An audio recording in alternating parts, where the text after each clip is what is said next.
Mapapanood na sa mga sinehan nationwide ang pelikulang Open Ending sa June. Samantala, 4 na pelikulang gawang Pinoy ang tampok sa makasaysayang First Filipino Community Film Festival sa Saudi Arabia. Narito ang ulat.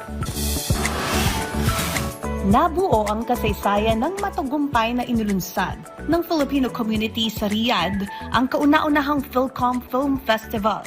Ito ang kauna-unahang Filipino Community Film Festival sa Kingdom of Saudi Arabia. Itinatampok ang 4 na independent films na nilikha ng mga Pilipinong nakabase sa Saudi Arabia, kung saan umiikot ang kwento sa mga pangarap at tagumpay ng mga Pilipinong nagtratrabaho sa ibang bansa. Ayon sa organizer ng festival na si Dave Chavez, ang matagumpay na paglulunsad ng festival ay naghihikayat din ng mga aspiring filmmakers, actors, writers at creatives sa loob ng Filipino community na tuklasin ang mga oportunidad sa harap at likod ng kamera.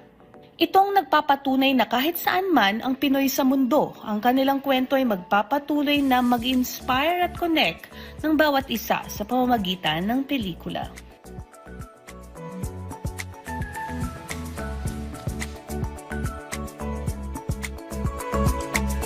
Ang nag-number 1 sa box office sa 2025 Cinemalaya Film Festival ay patungo sa isang nationwide release. Ito ang Open Ending at tamang timing lang para sa darating na Pride Month. Ipapalabas ito sa mga sinihan sa buong bansa sa June 10, kung saan pinagbibidahan ito ng aktres na sina Janela Salvador, Jasmine Curtis Smith, Clea Pineda at Lian Mamonong. Hindi man nakuha ng pelikulang Audience Choice Award ng Cinemalaya, nakakuha ito ng special citation para sa Best Ensemble Performance.